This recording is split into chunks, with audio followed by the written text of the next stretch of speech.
Buying your first house is one of the biggest decisions a person has to make. And while it turns into a horror story to a lot of people, it usually includes nightmarish contracts, termites, or infiltrations. But not mine. My horror story is unlike anything you ever heard. Started with me deciding I was done throwing money away on rent. I had some savings and I was ready to be a homeowner. No tiny apartment, no roommates, just a nice, quiet place to relax after working crazy hours almost daily. My goal was to live close to work, so I started driving around the neighborhoods nearby. And whenever I saw a for sale sign, I browsed the details on my phone and I contacted the realtor. Or at least I would if those places were affordable. The houses closer to work were insanely expensive, so I started driving randomly and ended up finding a quaint neighborhood where I've never been before. While the houses were very pricey, like everything in this city, I had a feeling that I could find something interesting there, and I did. After driving around for a couple of hours, I saw a realtor was hanging the for sale sign in front of a house that seemed pretty nice. While it was small for a family, it was the perfect size for a single guy like me. I stopped and started asking all sorts of questions, and he replied with a big smile. "You're so lucky. This house isn't even listed yet, so you're the first to visit. I'm sure you'll love it, Mr. Daniels. Everything is in great shape. Come inside. Let me show you."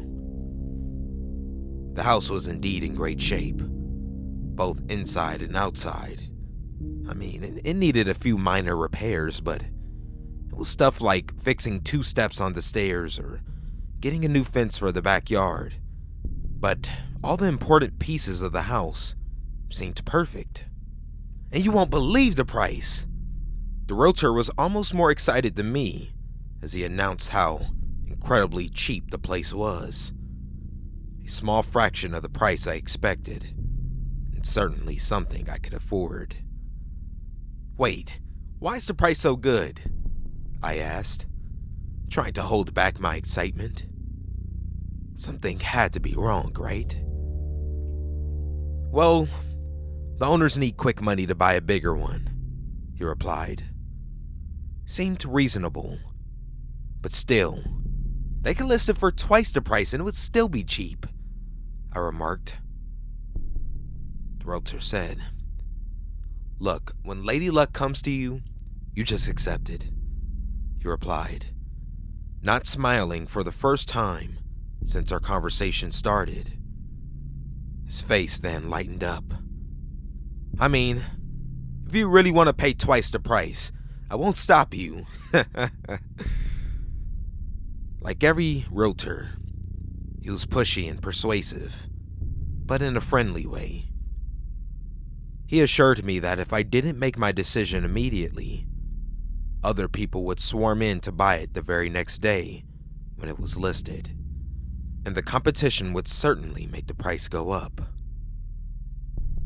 Pressing me like that worked, so by the time I went to bed that day, I was a homeowner. My job as an accountant is demanding, so I didn't have a lot of free time to enjoy my place at first, or notice that something strange was going on. Then came Friday night, the first time of a typical week I can actually relax. Instead of coming home late and immediately going to bed, I decided to enjoy not having to get up early the next day. That night, I took a long shower, had a real meal for a change, and sat on the couch to watch a movie. Exactly midnight, a car stopped in front of my house. I briefly thought it was kind of odd, since the street had been incredibly quiet by night, But then I told myself it was probably just one of my neighbors. Except that I heard steps approaching my door and the distinct noise of an object being left on the porch. It sounded like a pizza box. I hadn't ordered anything and wasn't expecting any deliveries. I was so weirded out by the strange incident that it took me a few seconds before I decided to go check it out. And both to my surprise and relief, there was nothing on the porch. A car I didn't recognize was leaving in the distance, but whatever it had dropped off was gone. I looked all around, but I didn't find anything out of the ordinary. No packages, no food, not even the smell of food. Intrigued, I went back inside and finished my movie. By the time I woke up the next morning, however, whatever happened had completely left my mind. It was Saturday and I had to take a trip to my parents' house and get some furniture that they wanted me to have. The drive was just a few hours, so I can make it back home the same day. But they insisted that I stayed at least for one night. Then I had lunch with them, and why not dinner? And I ended up returning no sooner than 11 p.m. on Sunday. I closed the door behind me, annoyed that it was too late for making noise and disturbing the neighbors. So I'd had to use tomorrow, one of my few days off, to unload the furniture. As soon as I looked at the clock, I realized that it was 12 a.m. sharp. Once again, the car stops in front of my house. This time, I'm not completely unprepared, and I'm already standing next to the door. I can finally solve this mystery with something mundane and move on, I think. As I unlock the door, I hear the sound of the object being dropped again. But when I open the door and see what's outside 2 seconds later, nothing is there. A man is running back to the car. It's too dark for me to see his face, so I yell at him, but he ignores me. He's a little more than a silhouette. I think he's wearing a cap and his height is average. But that's all I can make from seeing him for a fraction of a second. The porch is completely empty, and this time, it feels incredibly ominous. Whatever was there disappeared in literally 1 second. So I decided that, for the next day, I'm going to wait for him outside, and I won't miss it this time.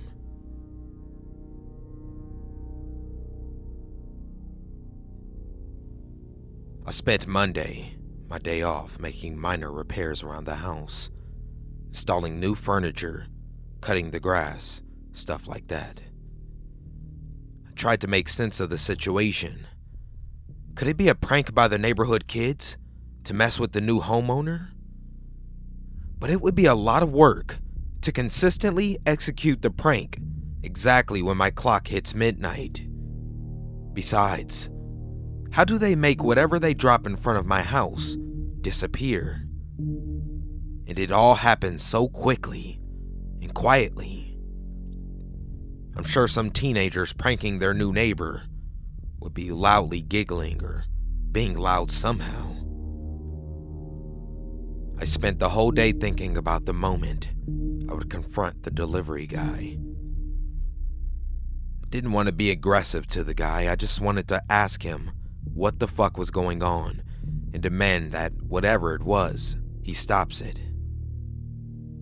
It was 11 p.m. when I sat very quietly on the porch. And I spent this last hour kind of rehearsing what I would say. You better get off my porch. Hey, what are you doing here? Hey, why you keep coming to my house? Again, it's 12 a.m. sharp when the car pulls up in front of my house. I barely breathe in expectation. I know the man can see me, and I hope that I don't look either menacing or like a fool. I just want him to understand that whatever he's doing is creepy, and that he can't do it anymore. For a few seconds, we fight a mental battle. Or at least that's how it felt to me. Kind of like I cornered the guy and he doesn't know what to do. I'm more intrigued than scared, but I'm not very strong, so the idea of having to physically fight makes me sweat bullets. This time, the strange visitor doesn't even leave the car. He just drives away after a few seconds of hesitation. His car is a very common model and has no distinguishing features. I don't know his face, and I have no way of finding out who he is. This night had made it very clear that he won't make it easy for me. So I decide to talk to the neighbors. The neighbors are dismissive, to say the least. I asked if they had been ordering something near midnight, but all of them answered no. My last hope of having a normal explanation was that somehow the guy was delivering something to the wrong house, but it was clear that that was not the case. I then asked if they heard a car pulling up every day at midnight, and the answer baffled me. They didn't. Not a single one of them heard a relatively loud car entering our quiet street. Come to think about it, I didn't hear the car until it started leaving either. It was clear that they thought I was crazy. Look, man, if you think I'm crazy, you just come over and wait for it with me. Two of my neighbors decided to come over for a whole week. But when other people were around, the car simply didn't show up. The neighbors would make snarky comments or openly make fun of me every night. I almost started to believe I was, in fact, going insane. But why, of all things, was I hallucinating with some non-existent pizza and a fleeing car? As the older neighbor left on the 7th day, he tapped my shoulder and said, "Hey, you wouldn't be the first deranged person to live here. Just make sure you take your meds." With this ominous warning, I was left with no choice but to completely forget it and not let it bother me. I still heard the car and the soft thump of the pizza box every night, but I successfully ignored it for over a week. Maybe I am going crazy after all, but my delusion is a minor thing that goes away on its own after less than a minute, so it's not that bad. Everything was manageable until the day that the delivery guy crossed a line.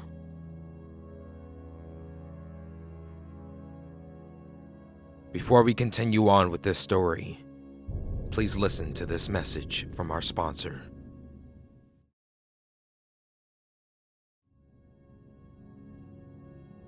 I went to bed earlier because the next day I'd had an important meeting.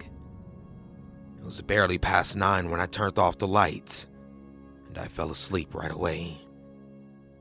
But then, in the middle of the night, the terrifying sound of my front door creaking open wakes me abruptly, and I can hear steps ascending the stairs. I frantically look around my bedroom, trying to find something to protect myself with. At first, I assume the intruder is a burglar, but when I notice that it's 12:05 a.m., there's only one person that this could be. Now, one thing is to do this creepy thing while I'm relaxing downstairs. I can handle that. But breaking into my house and disturbing my sleep and during the busiest season of the year is not something I would dismiss as a trivial incident. I dashed to the stairs quicker than I've ever been due to all the adrenaline. But by the time I reached the bottom, no one else was there anymore. The door was also left wide open, and the car was starting to flee. Oh hell no, this time he's not getting away with it. I grab the keys of my car and start chasing the guy. I'd probably have more regard for my own safety if I hadn't been abruptly awakened. But at that moment, I only had one thing on my mind, and that was finding out who this son of a bitch was.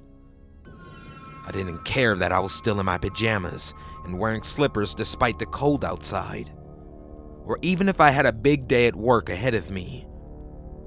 This had become creepy and personal, and I just wanted to find out why. The car is not going so fast, so I quickly close in. I try to see the driver's face on the rearview mirror, but despite his open windows, I can't see anything. It's like he has no reflection. He makes a few random turns on blocks that I don't even know, but I manage to keep telling him. When I think the guy is cornered, he takes a turn on a street. I didn't even realize it was there, and it took me a moment to realize what had happened, but I wouldn't allow myself to lose him. The street he entered is a narrow one, and it ends up in a huge abandoned lot, all surrounded by tall wire fences. I smile as I realize that he cornered himself and slowed down. But then I notice that he is not slowing down.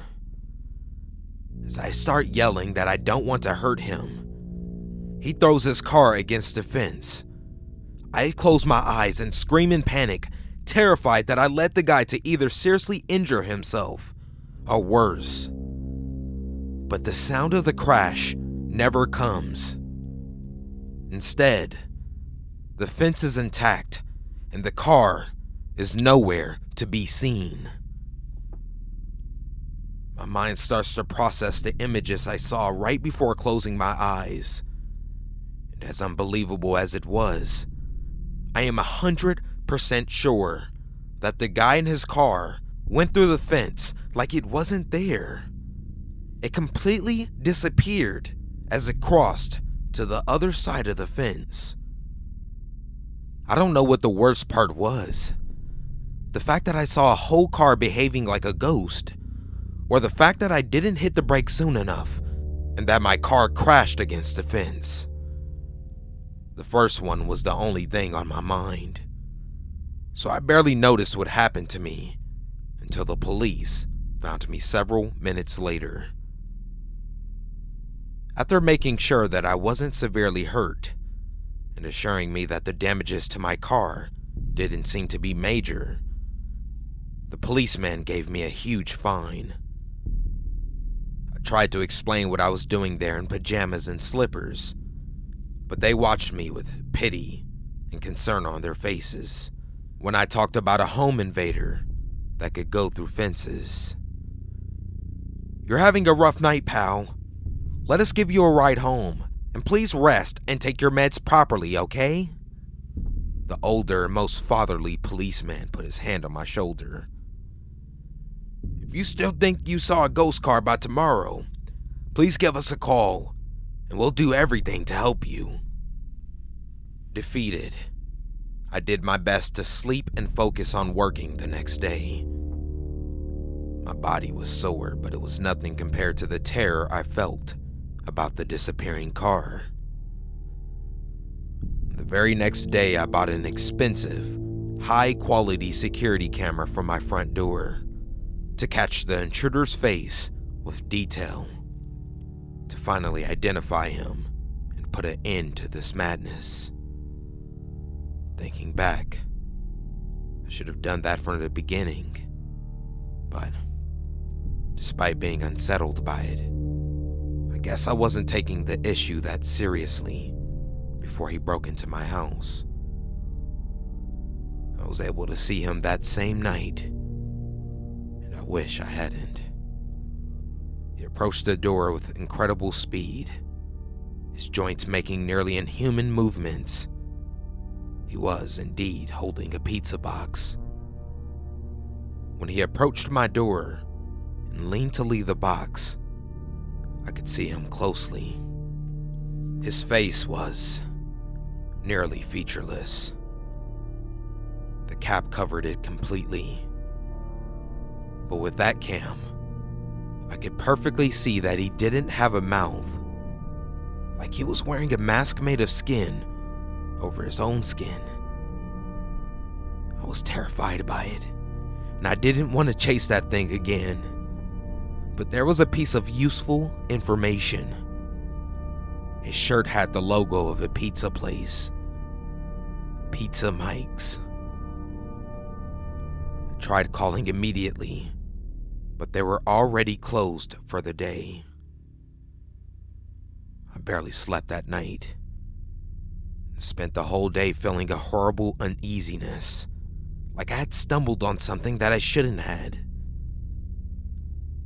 By the time I left work, I had decided to go to Pizza Mike's and talk to every employee until the doorbell video made sense. The place wasn't far from my house. It looked completely average and didn't have a lot of customers at the time. "I'm being harassed by one of your delivery guys," I told the girl behind the counter. "He comes to my house every day at midnight."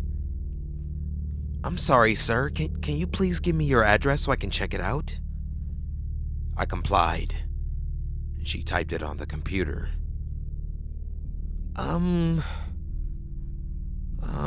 We haven't delivered to this place in years, sir." "But you have before?" I asked. Look, I have a video of the guy wearing a shirt with your logo."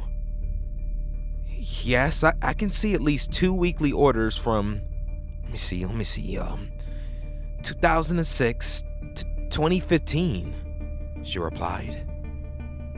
I'm not sure I can help you. Can I please see your manager?" The manager's face was white and shocked as he asked me to follow him to his office. We entered the small room and he asked me to confirm my address. "And you say you have a video of it?" I confirmed and handed him my phone. After watching it, his lips were trembling, and he was doing his best not to cry.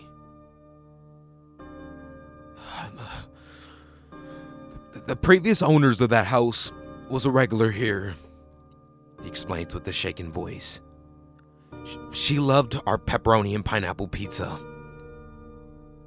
"Oh," I muttered, waiting for the rest of the story. "That day, there was a new hire in the kitchen, and we messed up her order.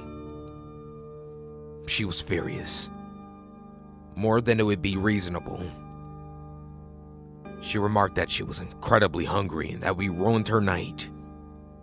And since she was a loyal client, we assured her that we'd send the right pizza ASAP, and the next one would be free too. But apparently, it wasn't enough." "Did she get her pizza?" I asked. Yes, of course. But you see, it was a busy night, and we only had one person delivering at that time. So she had to wait 2 or 3 more hours. Her pizza only arrived around midnight, and when it did, she lashed out at the delivery guy, insulting him and insulting us. She screamed like someone possessed by a demon. He was a sweet boy named Rayshawn.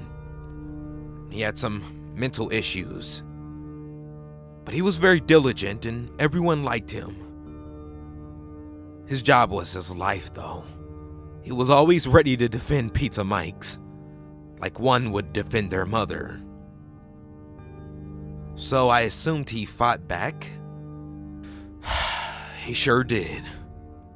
The manager gave a deep, sad sigh.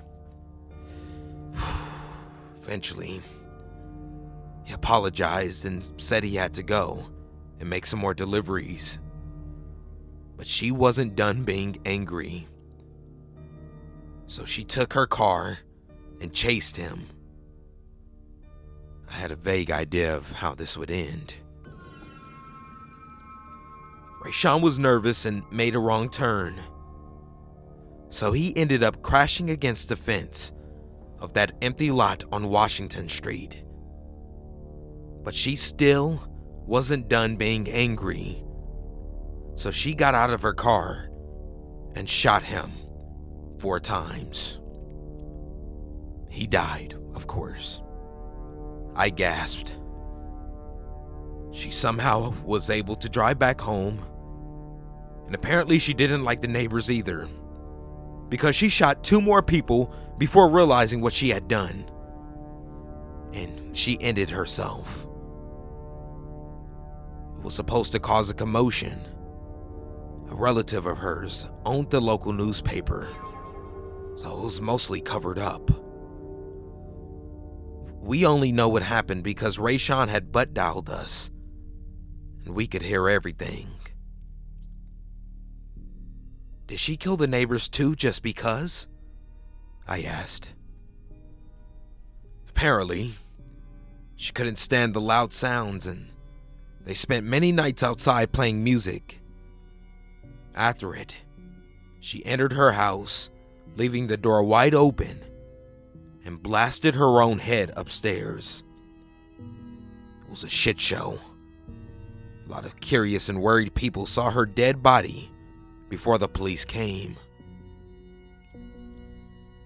By the end of our conversation, we were both sure that I was reliving over and over the last day of Rayshawn's life. Probably. The fact that someone was living in that house again had made his spirit restless. I started planning to call a priest, sell the house I had barely bought, and move far away. But the very next day, Rayshawn stopped coming, and he never showed up again.